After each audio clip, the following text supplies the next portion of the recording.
And right, the red lights go off, I should say. It is, of course, live time, second innings onwards, CDC Watchalong. You're joining us in this Delhi versus Mumbai Watchalong. And so far, it's been shambolic from a Delhi perspective because three firsts have literally derailed them to 105 in their 18 overs. They've not been able to bat out their 20. I'm Avnish Hegde. You're watching this super hit of a game. At least we dubbed it before the game started. I have, of course, Bishan Jaswal joining me. Bishop, this is, of course, a game which we expected to catch fire, but so far, nothing to show about.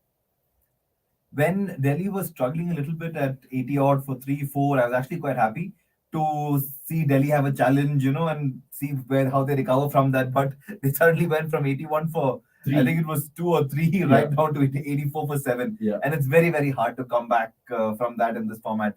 You have to really, play it out and just hope to get a 125, which Delhi didn't look like they were willing to do. Yeah. Too many of their batters at that point of time were still playing big shots. Correct. And getting out stumped outside the crease, playing big shots, getting out at point. I mean, it was bad cricket after a point, but it looked like they just got a bit desperate.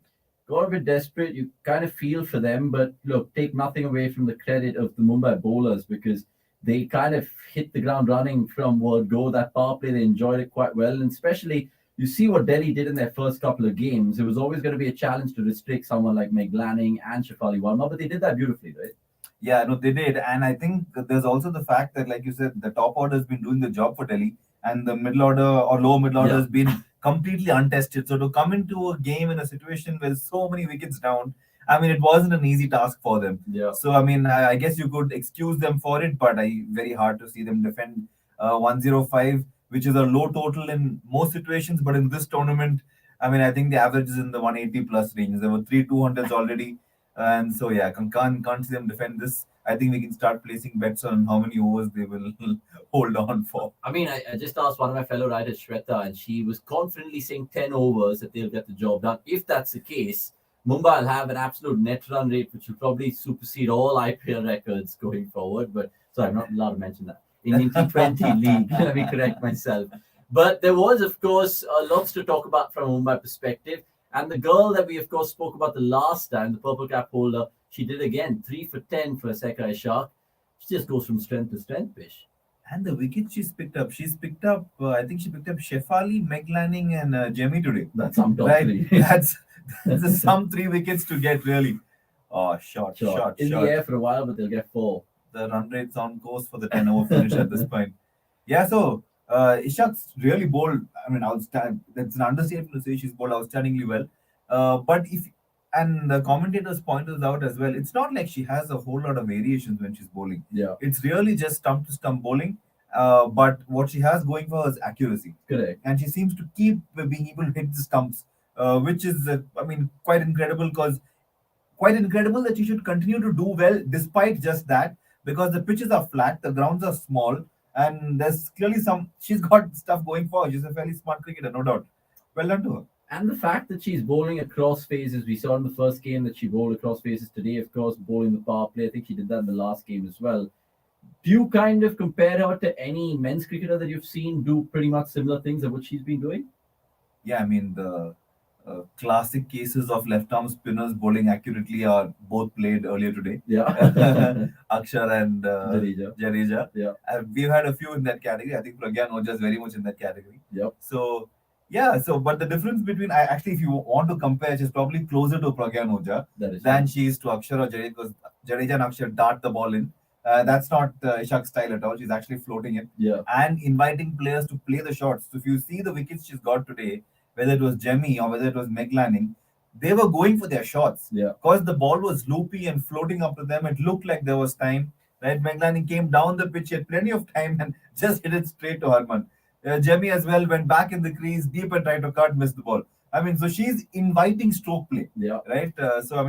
It's I'd say it's a risky approach in a format like this where the grounds are small and the pitches are flat, but it's working for now. She's by far the top wicket taker. It's 3-4-3. Is that what she's got? I think she's got 10 so far. Yeah, 3-4-3 is probably right. Incredible. It's absolutely incredible. And just to finish on her, the fact that, yes, like you mentioned, that she got the big fish out, but you look at this particular breed in terms of left-arm spinners in women's cricket nowadays, And there's some great names going around. Eccleston comes to mind. Jess Jonathan showed what she's made of. Is it too early to put Seka in that higher echelon, or do you think she can get there? Because she's still 27. Would you classify as a late bloomer? Definitely a late bloomer, and I mean, you cannot compare her to people like Jess Johnson or Sophie Eccleston, right? Sophie Eccleston's world number one T20 bowler. And the difference is those are players who have variations, right? Jess Johnson's variation of pace is quite incredible, right? Sophie Eccleston has more than just variation of pace going on. She is an incredible bowler, has a bunch of different variations. Ishak doesn't have that, and I think Gurkirat was discussing this last time we were on the show, that players will start preparing for Ishak now, right? Because in a way, consistency is also a negative in T20 cricket, right? The more consistent you are, the more predictable you are. Correct. And after a point of time, that will become a problem. As of now, it's been only 3 games. And I think Ishak will find her way to the Indian team in the near future. But that doesn't mean it's going to be all smooth sailing for her. Because as soon as players start finding her out, it's going to be much, much harder. It is going to be much, much harder. But hopefully, from her perspective, there's no second season syndrome, which we always kind of talk about across sports, but more so in the Indian T20 League. Right now, it's not been a pretty start from Delhi. I mean, they've already conceded 13 in their first 9 balls. And Hayley Matthews, well, she might be a player, Bish, who actually, I mean, I posed this question to the panel in the earlier watch-alongs, that she could actually pocket the purple cap and the orange cap. I know there's Seka Ishaq Reid in the wicket charts right now, but Hayley Matthews, I think, with a 3 for today, has 8 wickets, if I'm right, and she's already got like 130 runs in the tournament. So she's second in terms of orange cap list. Is there a possibility? Will we ever see that purple cap and orange cap together? Wouldn't have thought it's possible. I'm trying to think of the men's IPL. Who are the players who could have got there? Shane Watson? Shane Watson could have, but I don't think he ever bowled. Soft dismissal? No, just over. Dwayne Bravo, in the beginning, he was more of a batsman than a bowler, but now he's the highest wicket taker. Correct. But because Hayley Matthews opens the bowling sometimes, she opens the batting, there is a chance. There is a chance, but I think Hayley Matthews also doesn't often bowl her full quota, so it's possible that she won't get to bowl as much as some of the other contenders will. And in a game like today, I mean, she did pick up some cheap wickets. Right? The Jess Jonathan wicket weren't really based on merit of quality bowling. Correct. And that won't happen all the time. So, of course, can it happen? It can happen. Do I think it'll happen? I don't think so. Okay. I mean, let's see how that story unfolds with Hayley Matthews. She survives a close one there. 2 overs gone, and Shikhar Pandey doesn't even bother reviewing. So, look, Delhi need an absolute miracle. But nonetheless, even if they do lose this game, lots of learning curves, because their first 2 games were pretty with the bat. They scored 223 and, not to forget, 211. We'll take some comments. We'll always do on the watch along, so keep them coming through. Bish and me are more than happy to answer any of your queries, rants, insights. Now, Chachant is an MI fan, that's evident. He's saying that MI is so good. Sorry, Mumbai. Can't even say that. Mumbai is so good. And I don't think Talent Seka is shot. What a bowler, bamboozled DC. I just spoke about her, but an absolute find. And she plays for Bengal. I think I read one of her articles online in terms of how she quit cricket, how she wasn't making the team for stateside. But then, of course, that's what the Women's T20 League does, right? It provides opportunities like mad. Grandmaster Gogo, good to see you in the comments. Shefali Verma has scored all the runs in the tournament in the initial match, so she's just chilling and relaxing. She's had a good tournament in terms of the field as well. She's taken a couple of blinders. She's, I think, tried to instigate a couple of runouts. Might not be completely accurate about that. But Madison Cup to bowl. And Yasika Bhatia, of course, she got her runs and form and confidence back against RCB. I mean, invariably. Bangalore. I really need to correct myself because it could be, hot soup that I might land myself in. But jokes apart, though, what has impressed you the most about Mumbai? Is it, of course, Sekai Shark? Is it someone like Isabel Wong, who, of course, pocketed the most economical figures today? Or is it their batting, which is still shown as glimpses, yes, but there's still so much more expected from the Mumbai team? Very careful. So very careful. I think I said this before as well.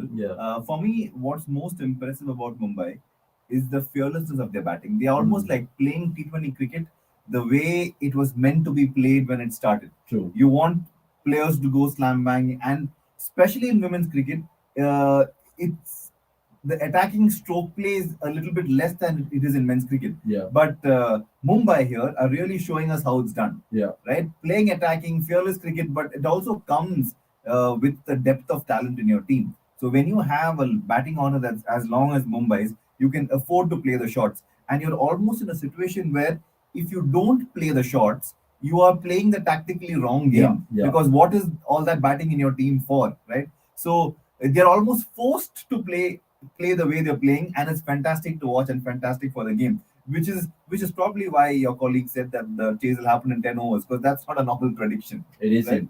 And the fact that Mumbai, of course, cantering towards the third win of the tournament in their 3 games so far, they, of course, batted first in the first game and they scored 207. They looked absolutely brilliant, captain leading from the front and all of that. And then they've managed to restrict the teams in the last 2 games to relatively low totals, but they've still got it done with a lot of time. Sami Santosh going on to say that plan of having Julian Goswami, the legend bowling coach and the mentor of Mumbai Indians, has paid wonders. Many people are crediting Charlotte Edwards and what she brings in terms. I don't know if she's a director of cricket, but I might be wrong about that. But look, there's a wealth of experience across all setups, but many people, of course, agreeing with the selection of Julian Goswami and not to forget Charlotte Edwards. Now, I just want to ask you this, right? Because if you look at both the teams today and they're batting top 6 on paper, who would you kind of be having a hunch towards? Is it Delhi Capitals? I mean, Delhi, or is it Mumbai? Because Delhi got found out today. I know they made a couple of tweaks with their batting order, selling Alex Capsey one down, of course, delaying Karp's entry. Do you think Mumbai has a better batting or Delhi does? See, I think Delhi has probably a more solid batting top 5, top 6 with people like Jemmy and Meg Lanning in that top 5. Yeah. Right? But for T20 cricket, which is the batting lineup that I want to watch bat on, let's say who have a potential higher upside. Yeah. Let's say that. Yeah. And I think that's Mumbai. Right? Mumbai is a team with a potential higher upside because of the more attacking style plus players who can carry off that more attacking style of batting. Yeah. Right. So, and therefore, for this format, I would pick Mumbai. Yastika is probably the only batter in the Mumbai top 5 who I wouldn't call an out-and-out attacking batter. Yeah. Yeah. So for that reason, yeah, Mumbai. Yeah, Mumbai. I mean, you talk about Indians and foreign players having such a great rap over the years in terms of the men's league. We've seen it with Kohli and De Villiers. I think going forward, Harmanpreet and Nat Siver, that is probably a duo which will threaten the league in the years to come. Because they both have age on their side. They're both, of course, at the top of their game. Do you think that's a pair which is almost an indomitable one in terms of the grander scheme of things? Or do you think there's a better pair in the women's game right now? I don't know if it's a better pair. That's a good pair that you picked. And Elise Perry Smithy? Elise Perry Smithy, if they win a game, maybe we can call them a pair watching out for. Unfortunate. Yeah. No, so the names you're saying, Harman and Nat Siver, are among the reasons why Mumbai plays the way they do. Yeah. The way they're able to play the way they do. Because even at number 5 or 6, 4 or 5, wherever they come in, there's still firepower coming in, one after the other, right? And Nat Siver is really at the top of her game. She had a fantastic World T20, right? Harman, wouldn't say that she's at the top of her game at this point in time. Generally in her career, it's been a downward but she draft. can produce it. Yeah, she can. Like we saw earlier in this tournament, she had a fantastic 50, I think she did. Yeah. So she can definitely, yeah. So I mean, good stuff. It's a great combination, and especially when it's players with. It's not only about talent and ability. It's also a little bit about personality and flair, and I think both of them have that as well. So it's good personalities, great cricket, makes for good viewing overall. It is. I mean, it's an absolute match made in heaven, if you ask me. 25 for none, 3.5. They've had an element of luck, but how many times have you heard that phrase in cricket? Fortune favors the brave. Hayley Matthews got a thick inside edge, and she gets more runs courtesy that thick inside edge. Mumbai's like rest of the world 11. Can they now try competing against the Australian team? In a hypothetical situation, we've seen 3 games of Mumbai fly their trade. Yeah. Do you think they can upset the world champs in Australia if we had a fantasy cricket match? Those two teams are actually very similar in that both bat till about 10. Yeah. Right? They are Aussie national team and Mumbai Indians. Yeah. But I think and bowling depth as well. Yeah, I was going to say though that I would think the Aussie national team has better bowling depth. Okay. Right? Yeah. Because all the bowling stars in the tournament generally are the Aussies. Yeah. And they are spread out across the various teams. put them all together in one team, which is the Aussie national team, Yeah. and that bowling is hard to get at. Especially what they have going for them is pace. There aren't many teams who are able to bowl at the pace at which the Aussie national team, Aussie players do. Yeah. Mumbai doesn't have it really either, and so that there's a big difference there. I mean, okay, not big difference, but there is a difference there. So if I had to pick between the two teams, I think I'd pick the Aussie team for the bowling. I think Batting similar. Yeah, that answers your question. I would actually back the Aussie team because look, it's no joke what they've achieved in this game. Can this Mumbai team, SS98, going to say, compete against the current World T20 champion? We just answered that question. It could be a shootout, but I think me and Bish are slightly tilted towards the Australian women's cricket team. Question to you guys: what's Bangalore's need to change in the next game, and what's going wrong with them? I think, of course, people across Twitter and other social media platforms are comparing the women's Bangalore team with the men's and how it's almost like for like that they have the depth, they have the names, but it's just something's not clicking. What is it? And my second question to you is if you were Ben Sawyer, Mike Hesson, whoever's part of that Bangalore setup, would you be giving a longer rope to players because it's the first couple of games in the league, or would you be chopping and changing initially? How would you go about it? So the positive is they've kept improving. Yeah. Right? 3 matches back to back, they've scored more runs in each one over the other. And batting is Bangalore's strongest suit. And they need the batting to click. Without that batting clicking, I don't think that team can perform. And when you compare them to the men's Bangalore team, the issues are the same, at least in the initial season. Yeah. It's the weak bowling along with the strong batting. People thought in T20 cricket, the big scores will be enough to win you games, but not true. You need the bowling to come to the party, and it's not coming to the party. You were saying? I was just saying that even like you mentioned, compared to that first game, they got the runs under their belt, but it just doesn't give me conviction as a Bangalore fan. Even though the names are great in that top four, you look at Smriti, Sophie Devine, yeah, she came good last time around. Elise Perry, you of course expect great things from her, and the few others that we've been, of course, privy to see. But does it beg for a rejig of that batting order? Because there's Heather Knight, people are saying she's not being used that well. Disha Kasat, we've seen obviously early days from her. I really like the look of Shriyanka Patil. She's come in and she's bowled her quota of overs very well. She's scored the ball quick as runs, well. Yeah, so would you kind of say, I don't know, completely shuffle the pack? Maybe Heather Knight opens, even though she hasn't done that in T20 cricket. Yeah, see, hard to make drastic changes. And I don't know if you want to make drastic changes, but we've reached a point in the season where you've lost 3 out of 3. And now to qualify for that top 3 spot, it's unlike in the men's, there are only 3 spots available here out of 5 because there are only 5 teams. Yeah. It's quite hard because there are only 5 games left now. You've put yourself in a situation where you have to almost win all 5 of them.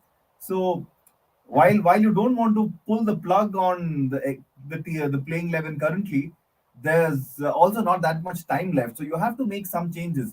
And we were discussing last time a possible change, maybe Danny Van Niekerk to replace Sophie Devine, but Sophie Devine has now scored runs, and you therefore cannot drop her. Yeah. Right? You cannot drop Elise Perry, which only possibly leaves Heather Knight to swap. Unfortunately, though, we will be making changes to fix a part of the team that's not the problem. Yeah. Right?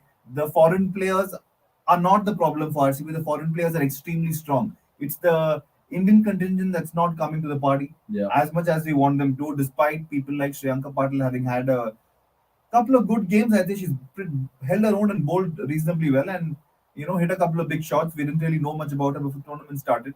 So yeah, I mean, hard to put a finger on what is the one change which will fix the problem. But to answer the question, I think you're now at a time where you have to pull the plug and make changes that you think could impact the game, even if it's a couple of left field changes.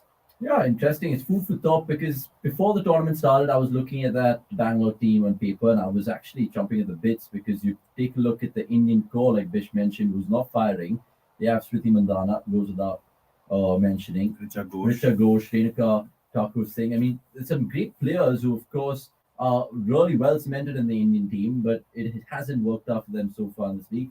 Hiring English and Aussie coaching staff is the reason that Matthews going in a base press. There are better cricketers from other countries, deserves to get more money. Yeah, I mean, the fact that she went unsold in that first auction round and she came back, got swooped in for base press, and she might just end up contributing with a bucket load of runs and wickets just bodes well for Mumbai. By the way, check out the score on the cricket.com app. It's absolutely live AF. AF, I'm not going to, of course, go on to what that means. But jokes apart, though, download the cricket.com app because there is, of course, an absolute facelift, if I should say, given to the app. Some great data, stats, and, of course, mad content that you guys would like to see. Crime Master Gogo saying this next. Oh, beautiful shot from Yastika Bhatia. I think she's absolutely got form and confidence like I said from that RCB knock, and now there's no looking back, hopefully, because she's moved on sweetly to 27 of 18 now, and Mumbai 46 for none with 4 balls left to go in the power play. Prime Master Gogo saying on Bish, this season would be won by the team who had a good bowling lineup, and I think Mumbai has the best bowling till now. It's again that cricketing cliche: batters win your games, bowlers win your championships, and I think Mumbai have the latter. Yeah, no doubt. Mumbai have a top bowling attack. I think. But why is that? Is that because of variety, versatility? What is it? All of that, plus I mean, forget the quality. The quality is there, but I think there's also the confidence from knowing that your batting can put up 200. True. Right. So it allows you to experiment a little bit more and play a little bit more freely. Yeah. So while you can say they have the best bowling attack, they also probably have the best batting lineup in this tournament. How much do their tactics best go batting under, form? Let's say that best batting form. How much do their tactics go under the radar? Because it's easy to look from the outside and be like, okay, fine, all their bowlers are performing, and no one really talks about Harmanpreet, the captain right now, chopping and changing, giving the bowlers the right overs. Yeah. Is that a big factor, or we just? I think you're not hearing people talk too much about captaincy and how tactically astute they've been, because it's been smooth sailing from ball one. Yeah. Right. When you have your opening batters score, you make you 100-run partnership, and team scores 200. There's not really too much to be done tactically in those situations. Yeah. It's like I remember captains like before Dhoni was Ganguly saying that when you played in India, you didn't need to captain when India was bowling, because the bowlers knew what they were doing. The wickets were coming. You just had to stand there and be around, right? A national team captain saying that. Yeah. So I mean, I'm not to say that Harman's not doing anything, but just to draw a parallel, when your team's doing that well, there's not that much to do. Yeah. So it's very hard to find compliments based on tactical nuances, because there's not that much happening. It's just batsmen on top form, and then your bowlers are not under any pressure. Yeah, and speaking of the bowlers that Mumbai have in their arsenal, it's quite brilliant. I mean, Isabel Wong comes to mind. They've not even kind of maximized Pooja Vastukar, even though she picked up a wicket today. And then those 3 spinners in Amelia Kerr, Ishak, and even Haley Matthews just turning it all over brilliantly. Am I the only one who got a bit confused with Delhi's batting today? One stage they were 58 for 3 and then 106 for 10 from nowhere. I mean, like Bish mentioned, Bish mentioned at the top of his show, right? I mean, top of the show, 81 for 3, and then you cannot, in any T20 or in any format of the game, you can't have a collapse as that bad. 81 for 3 to virtually 98 for 8. I think they were 84 for 7 or something like that. Yeah, they were 84 7. That you can't have that. Yastika basically just channelizing her inner sort of Ganguly by the looks of things, because she's almost kind of giving us an impression that she has so much time to play her shots in this surface. 106, do you put anything down to the surface, or is it just poor shot making from Delhi, good bowling from Mumbai? What do you put it down to? It's definitely not the surface. You can see Mumbai batting at 55 for no loss in 6 overs. Yeah. It's not the surface, right? What is it down to? Because even when Delhi were batting, despite that slowish start, because I think they had only about 20 in the power play, and then they lost 3 wickets as well. They were 31 for 3. Yeah. But after that, right?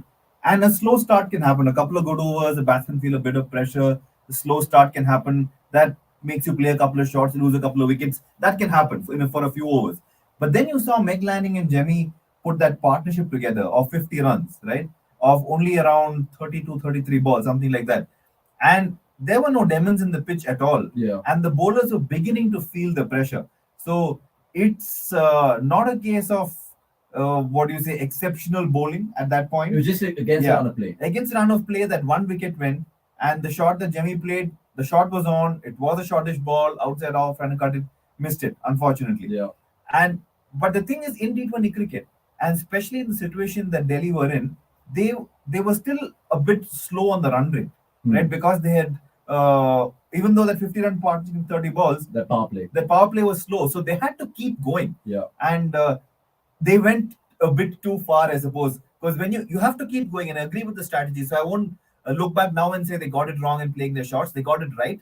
They unfortunately lost wickets over there. Yeah. But when you lose that two or three from 81 for three to 85 for five, I get right. But you cannot lose all your wickets in a clump. As soon as you lose the sixth wicket, you have to say, let's hold this back. We need to get ourselves to 125, 130 somehow, right? So and then drag it down to the last 2 overs. But there didn't seem to be that commitment from any of them to stay till the end, right? There was a shorter ball being played even when you were 7, 8 wickets down. That's poor application.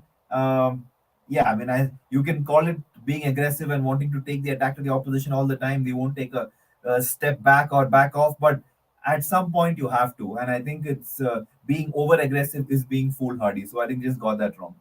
Yeah, and it's often what the coaches tell you, right? Just even if you're an absolute pickle of sorts, just bat the 20 overs. You probably just inch, maybe you get the 5, 10, 15 runs more. I think our stats man was mentioning that as well. The fact that even if they got themselves to 130, I know 130 doesn't really blow an opposition away, but at least you're still in the game. With 105, you're hoping for miracles. You're hoping for, that power play that Gujarat got against them, 17 for 5 in that first one. So it was always catch-up cricket. They're 59 for none after 7. The only positive that I see is the fact that me and Bish can wrap up early and go home and probably brace ourselves for the Europa League. But look, jokes apart, Alex Capsey coming on to bowl right now, replacing Jess Jonathan. Delhi also have some good spinners, but just, yes, no, he only wanted the run and is not a single there for sure.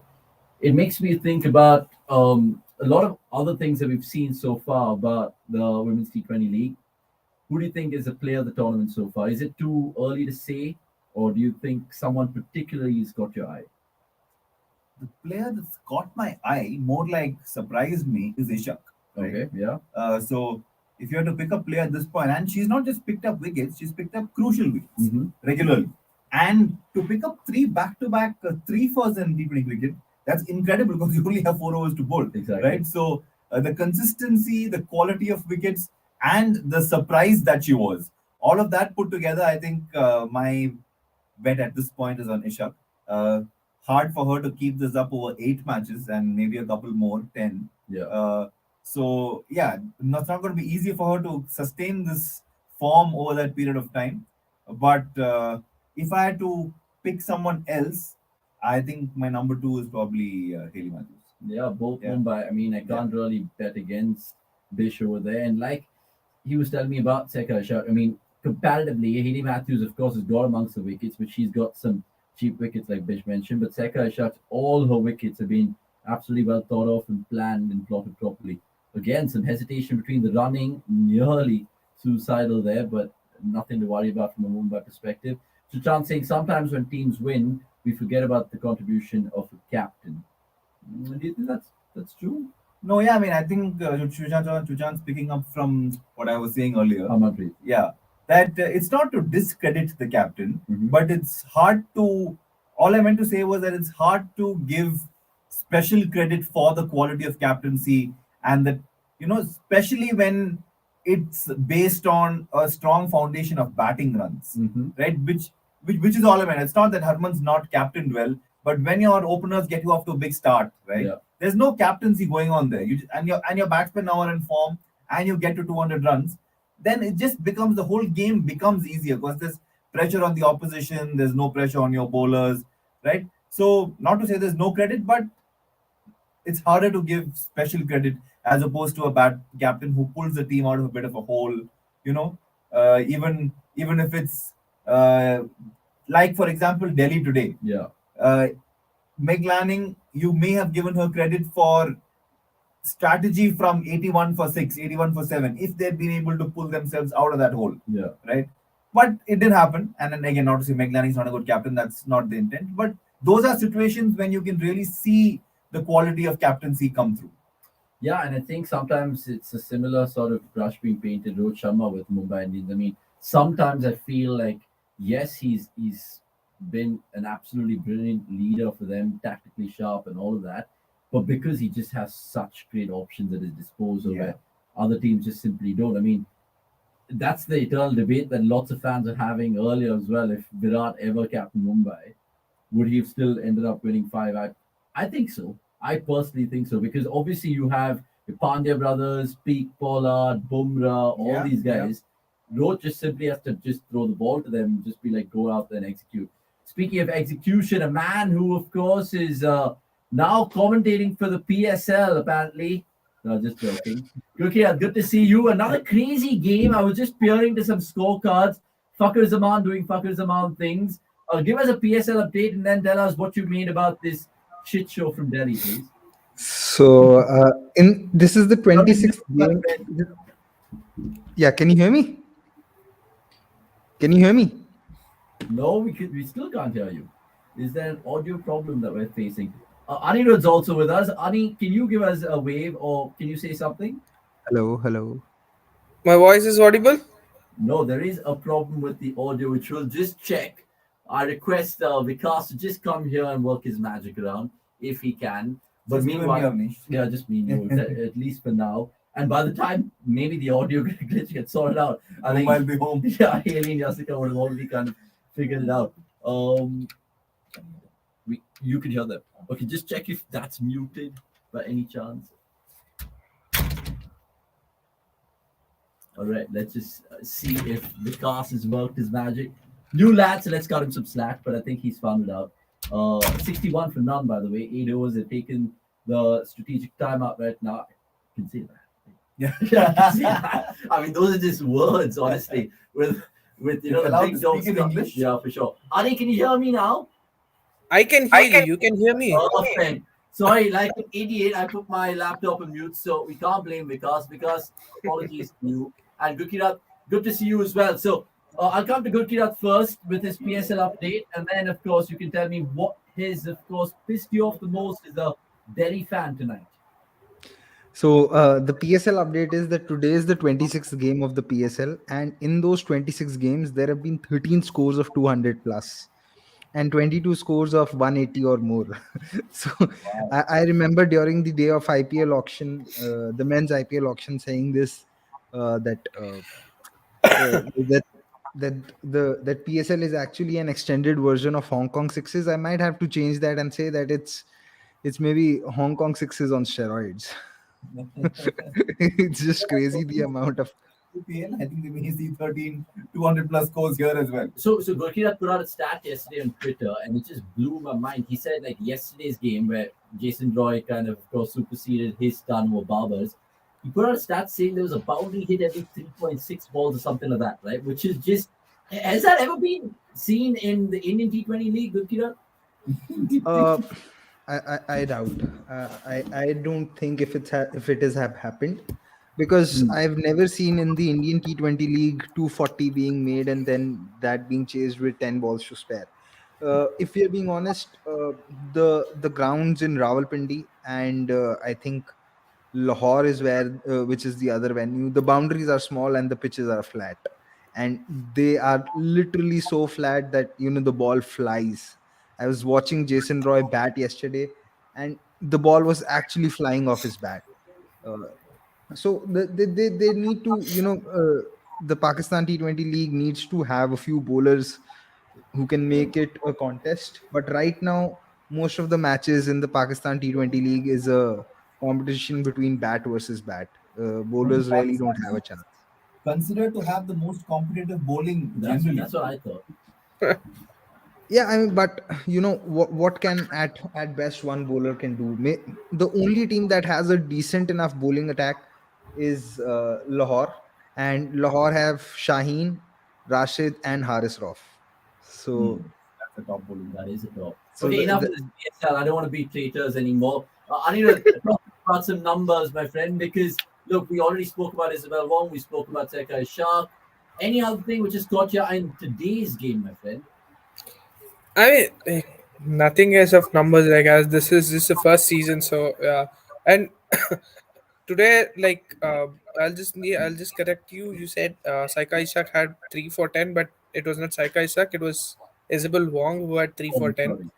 Sorry. So she had that was that is an economy of 2.5 over wicket finally. Or finally somebody took wicket or bat. Somebody, I mean, they've struck here, and I think it looks out.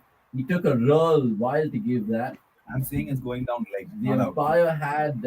I mean, no, if it's not hitting the bat, then she's gone. she's dead in front.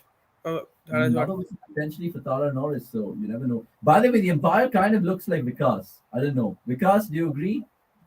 Yeah. Just, I mean, he just raised his finger very slowly. Maybe he does look like Vikas, maybe he doesn't. For you guys to know, of course, you have to see this. Vikas, my bad. But yeah, so Mumbai, of course, 65 for one. It could be 65 for none still because they've reviewed it, but it's just a matter of time that they get their third win of the Women's T20 League so far. They're taking a while for this review to come on board. We all think the gut feel is out. I'm saying it's not out even if it didn't hit the bat. Okay, interesting. She has Oh, biggish actually moved across pads. a fair bit. Those pads remind me of Ganguly, by the way. Oh, that's cool. Oh, yeah. Yeah, it would be umpire's call on leg stump. Umpires call it best. Umpires scored best. But look, a good little innings from Yasika Bhatia. Of course, that first ever game that she played in her career of the Women's T20 League, 1 of 7, and then since then she's looked completely a different batter. Tara Norris, inevitable celebrations. I'm guessing the smiles are there. And it's a consolation from Delhi if you look at it because they really needed early wickets to kind of make anything of this game. It wasn't a B. Let's just wait for the confirmation. Surely 1 red, 2 reds, and she's out of here. Yeah, all 3 reds. Not even a bias call. So Tara Norris just shows you why you need associate players. I mean, hopefully in the second season we'll see a little bit more of that. Look, Vikas lookalike. Ani, he looks like Yeah. Vikas. Yep, exactly. Almost. A little bit. Okay, so same question to you guys that I asked you earlier. We've seen Mumbai now almost complete 3 games and 3 breathtaking performances. I'm not going to ask you which one you like the most, but apart from the obvious players that they've, of course, shown, who are the other ones that have really kind of shown their quality in this Mumbai team? My bad. Mumbai team, I guess, like, see, you never know. Like, even in the last year, also, I said, like, a domestic player coming out with such great form, like how they unearthed the Tilak Verma. So Yeah. it's the same case with Saika Ishak as well now. So Yeah. we knew that okay, Saika Ishak is good in the domestic, but nobody knew how good she would be in world level. So obviously this is the first ever season, and people, I mean, like, the batters won't know what it is, or the analysts won't know how she is. So there are a lot of combinations, but still she has performed really well. And again, if you're thinking that they should make it to the India squad, I would say we have to wait another year maybe, because Okay. it's just that second year syndrome just catches you up like anything. You Hmm. never know like what happens. So even when in 2011, when India was struggling to find openers apart from Gambhir and Sehwag, okay, fine, you got Paul Valtati, but that was again one season wonder. So you never know like how it is gonna be. So hopefully it's not gonna be the same case with her as well. Hmm.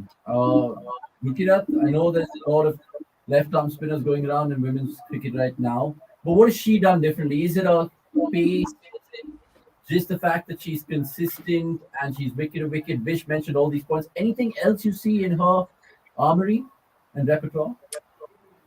Um, I feel that she's quite smart in terms of how to vary her pace. I mean, if you look at the Shefali dismissal today, uh, Yeah. after first 3 balls, she had realized that Shefali is going to come after her, and she gave the ball enough flight and bowled it slowly so that she was beaten in the flight. It's another thing that Shefali still went ahead with that shot and was able to clear the infield and got 2 runs. And she realized that okay, now the batter is going to come after me. I've tried to get her out through a deception in the air, and what she did was she bowled a quicker one and she bowled it full and flat. So these kind of changes are something that tell you about that she's a very thinking bowler, and Hmm. that's very important, I feel, in this format, because sometimes you can have all the skill in the world, but if you're not able to second guess the batter, especially in the shortest format, you really don't have much of a chance to survive. So that is one thing that I've liked about her more than anything else. Yeah, and she's got some big names so far in this competition. Only onwards and upwards, you feel. So, Bochan saying Tara Norris, what a bowler. She bowled really well against RCB as well. Yeah, that 5 she got, and now she's got another one in her kitty. Just want to ask you guys another couple of questions before we wrap proceeding up. It's quite early here because by the looks of things, Mumbai what was 39 runs away from another 2 points, and she Chalk. didn't actually, I mean, she's just going from strength to strength. 27 to 24. What was that question that I had lined up for you all? Because it was a super important one from the context of the league so far. Um, are we going to see any sort of changes, or we already kind of seen certain themes and trends so far? I know we've got a small sample size, Bish, but are we already kind of guessing the winners, guessing the top three, and all of that? Yeah, I mean, we're definitely guessing the top teams in the WPL so far. It's the two teams that are playing in front of us today. Uh, Delhi is not performing like a top team, but they Yeah, definitely are, yeah, right? Till that clump of wickets came along, they were definitely performing at a quality team. Coming back from being 31 for 3 down, yeah. right? Really coming back to 81 for 3 with that partnership, all in difficult situations. So you can expect Delhi to go from strength to strength. I don't think you'll see them get bowled out for 105 too often. But I think the larger theme that has surprised me in this tournament is the quality of fielding, which has been surprisingly good, Yeah. right? And there have been a number of fantastic catches that have been taken, whether it was Radha Yadav yesterday, Sheffield taken a few good ones. I mean, there have been generally a number of top catches and quality of fielding as well. I mean, of course, there are. I mean, all of the Australians are playing this tournament as well, and they're top notch. Some of those runouts, there was a run out yesterday from the boundary line. I think it was Ellis Perry. Yeah. One bounce throw right into the keeper's glove just above the stump. Strong, solid throw. I know the boundaries aren't the biggest, but still pretty impressive. So quality of fielding, I thought overall has been very impressive in this tournament. Yeah, we saw that with the 100, the women's competition, that is, and the athleticism that we saw was remarkable, and that's now being translated to the Indian women's T20 league, which is always good. Also, a question, a random question, which has just popped up the top of my head for both of you all. Have you ever seen in the men's version of things where a guy bowls with a cap and glasses like Sekai Shark and takes a lot of wickets? I mean, can you recall a cricketer who's bowled Nobody. and I, I, glasses? Which? you Okay. know there have been two which come to mind. I'm Hmm. not sure if they were wearing the cap, but they were definitely wearing glasses. I've seen Ramesh Pawar bowl with the glasses on, and Yeah. I've seen Chris Gale bowl with the glasses on. I think there was one odd occasion where Chris Gale bowled with even his cap on. I'm not sure if it was for West Indies or it was in some of the leagues, but I think Chris Gale did bowl with both the I cap remember and the Sehwag glasses on. bowling one over maybe this time. You're imagining Sehwag bowl at the bowl out with his cap on. Oh The yeah, India oh Pakistan yeah. bowl out, he bowled with his cap on. He bowled with his cap on. Are I there mean, any?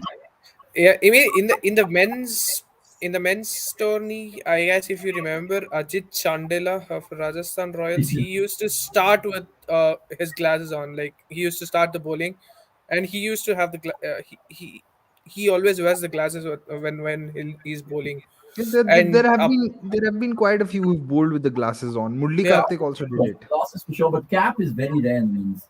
And Yeah, he you hard don't. not to remember Ajit Chandela. In fact, he probably wishes that we didn't remember him. yeah, and Yeah, maybe only with the glasses on was a key for all those stupid fixers that he had to kind of, Yeah. keep in the towel and all of those things. So yeah, Ajit, whenever you are, I mean, sorry, man, tough career that you've had. But yeah, I mean, it's so it's not gonna happen too much in men's cricket. Like you don't see players bowling with the cap because kind of it becomes a distraction for them. yeah. For these girls, you have that long hair, so which is the reason why they want it to be stiff. But not too many guys over here have that. So what they do is like it's very simple. They tie this kind of what do you call that? The Stuart Broad band kind of thing. Yeah, bandana. Band. Yeah, the what do you call that? Metallica band kind of headband. Correct. We've So seen a run in they the bowl. usually do that. So apart from that, like cap is very difficult. Yeah, cap is very The difficult. cap was actually interesting because the reason why the men and women wear it are the same. Hmm, Right? The men they remove it for comfort, and the women wear it for comfort. that's true. Uh, And I feel at times you can't certain things that you see in the women's game that you don't see in the men's. Maybe it's one of those. But there was another comment coming through from Greg who said Yeah, I've seen Lara and Gale back with shades on. I think back in the day when Lara had that 365 bat, I think he was batting with the shades on quite a bit. Even that 2003 World Cup when he got runs against Canada, I think he was Oh, batting with the shades. yeah. So, Craig Brathwaite does this now also when he's great. playing in West Indies. Yeah, yeah, we can't forget Craig Beasley. By the way, it just makes me think about plugging the cricket because today we've seen quite a bit of cricket. You can check it all out on cricket.com. New Zealand, Sri Lanka, of course, we saw Sri Lanka go about their business beautifully with the bat. Not to get South African West lots of things happening there. PSL, like Gurpreet mentioned, and of course, you can check out the analysis in the live blog written by Shu on this particular game. What is the game tomorrow? We're having another watch along for sure. Games are coming thick and fast. I'm hoping it's our Bangalore. I just said our. I didn't say anything else. It's our Bangalore. Yeah, it's our Bangalore. Our Bangalore. If they do come to park, so if Bangalore lose tomorrow, I'm not hope they're playing tomorrow. Otherwise, egg in my face. If they lose, do you think it's out? I mean, are they already out? I know they're definitely not already out because you can go through with 5 wins for sure. Oh, talk Talk about about fielding. sensational fielding. Talk about fielding. On Jemima. Tuesday, I mean, Jemima. Jemmy running in and taking an absolute. These kind of catches remind me of Mohammad run five, right? Running in from long off, long on, extension of the arms. Gurkirat is still Need to not find happy. someone to crash him. Then he's got a wicket. Cheer up, buddy. No, I'm just I'm doing some calculations that by what, but I am actually, I've entered into the Bangalore fan territory. I'm doing the calculations that till how long should Delhi stretch the chase so that their net run rate remains quite healthy. So I was just doing those calculations. See, See, I think we this is can't get the calculators out until they get points in the board, like you said, bro. So I mean, I fully agree with you. But is there Bangalore staging a comeback? See, you have to believe they can. Because, I mean, we were sitting here after the auction happened discussing which are the best teams in the IPL. And I think at least a couple of us said Bangalore, Yeah. right?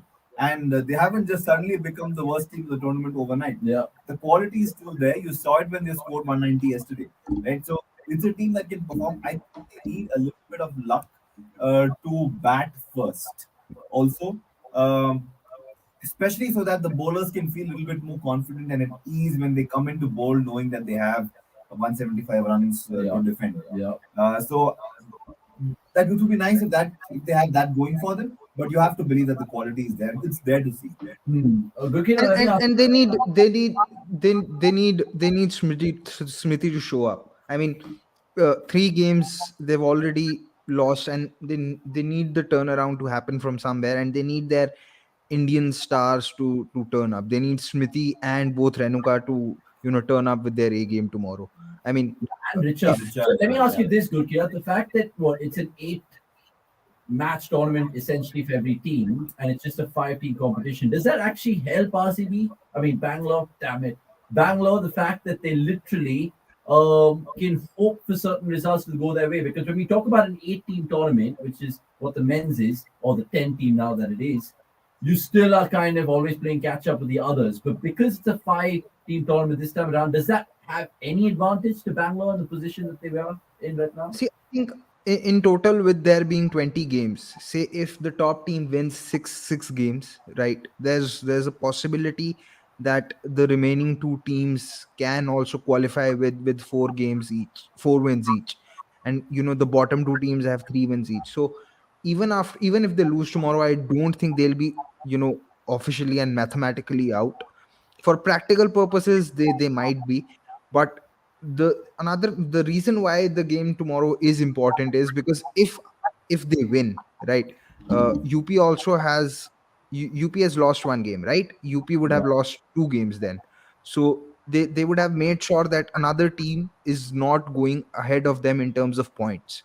That is very important. And if they do beat UP tomorrow, even Gujarat and their fans would be happy, because Gujarat would have also lost 2 games and won 1 game.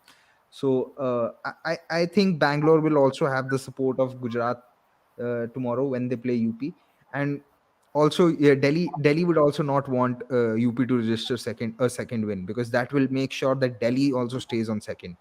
So Yeah, there's going it's so almost there's going to be yeah, quite the support for Bangalore tomorrow. Yeah, and the fact that now you're kind of being open that Mumbai and Delhi win all their games, so then that Yeah, shoot for the third spot become like what Gurki has mentioned correct. essentially, where it's becoming between a three-horse race, right? UP, Gujarat. I mean, Bangalore's already started that race. And like you were saying, Yeah, when there are fewer games to be played, a one win or one loss can make a big difference. Like yeah. unlike in the men's game when you're playing 16 matches, right? By the time you've played 10, 12, you have a good sense of who's going through. And then one win or one loss has less impact because it's one win or one loss out of 16. But here it's one win or one loss out of 8, which is twice as good almost. Yeah. Yeah, so there's definitely greater value for the wins and more changes it can make to the table. So there's always hope. Given a run of 4 games, will possibly enough to be enough to take you through. Whereas in the men's T20 league, Yeah.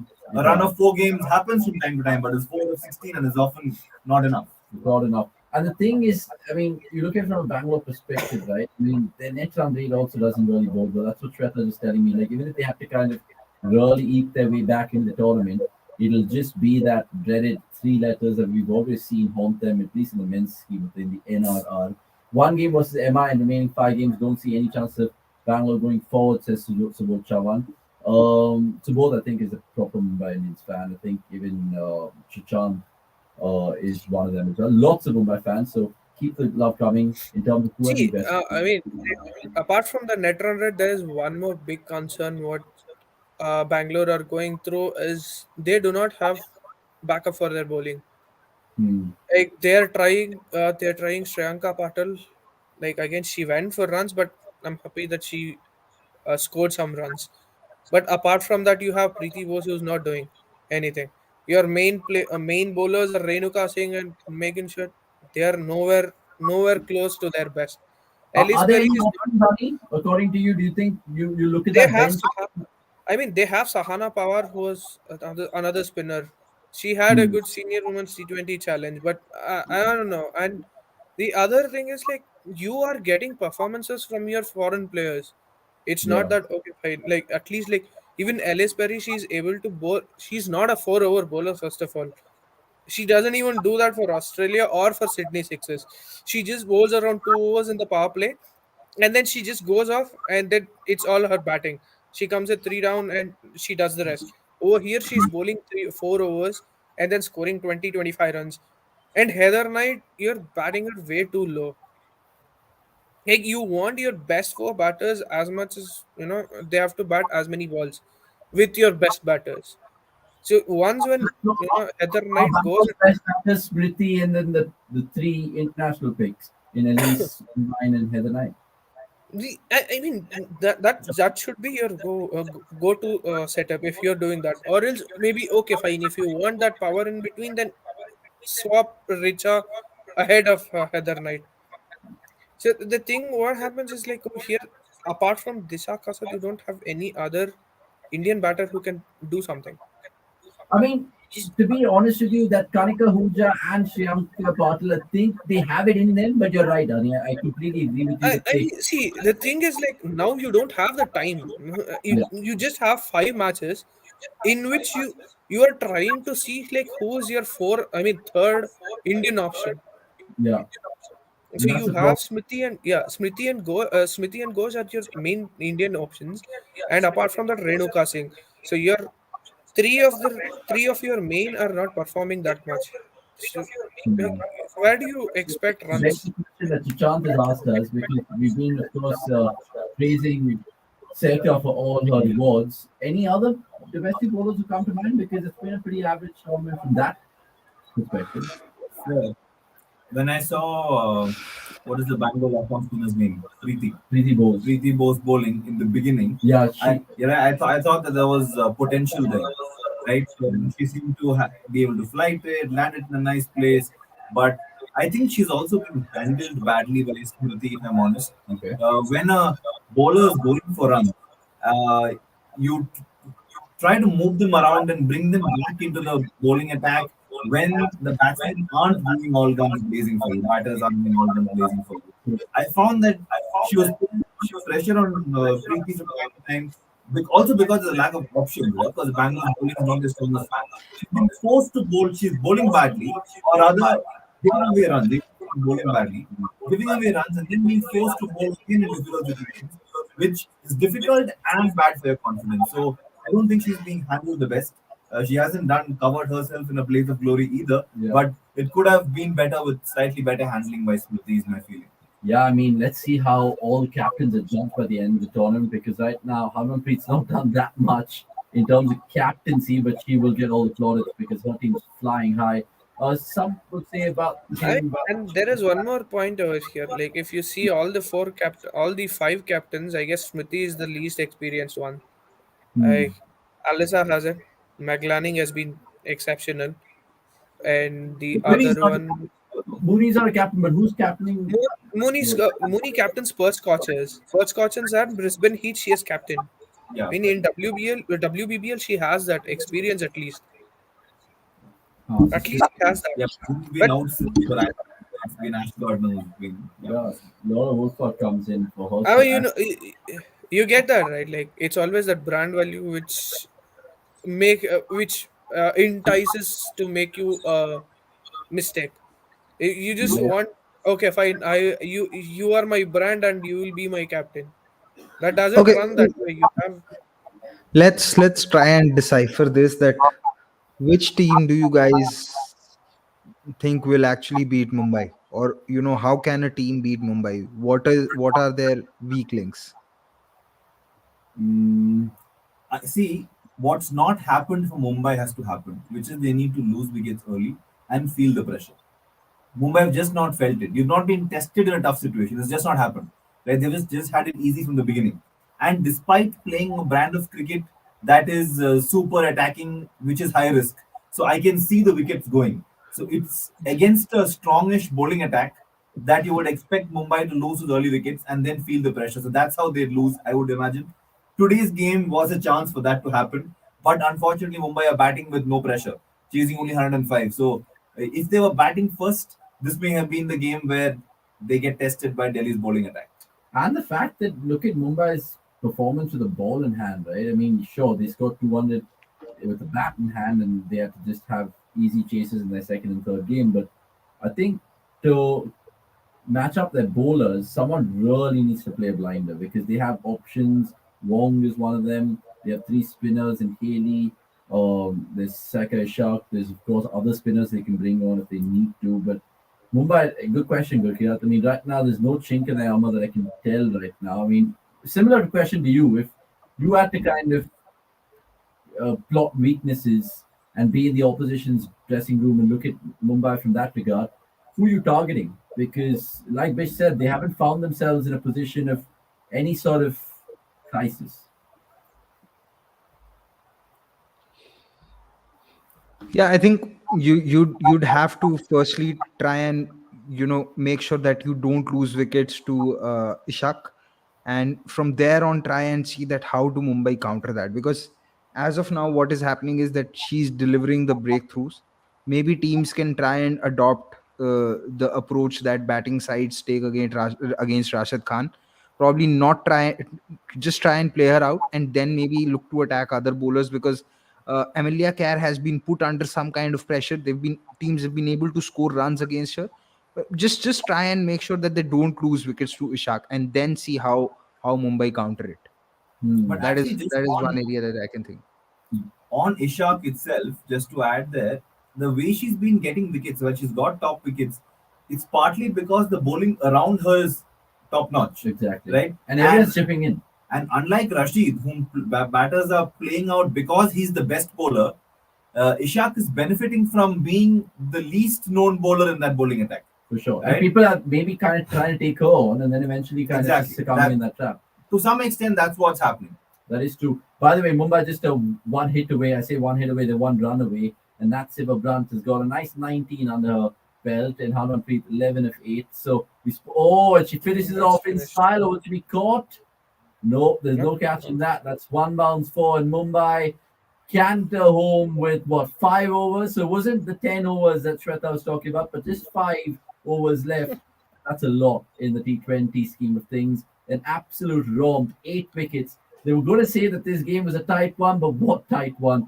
Mumbai fans might be asking. 109 for two, just wrapped up in a matter of time. I think it's the earliest finish that we've seen so far in the Women's T20 League. A 10:08 finish IST. We'll all love that if the tournament continues to do that. Anil is shuffling away, so is Gurkirat. Final one, boys. Inevitable trophy this for Mumbai by the looks of things because if they I mean, replicate. I wouldn't say that inevitable trophy. I know they have been in scintillating form, but I wouldn't say inevitable.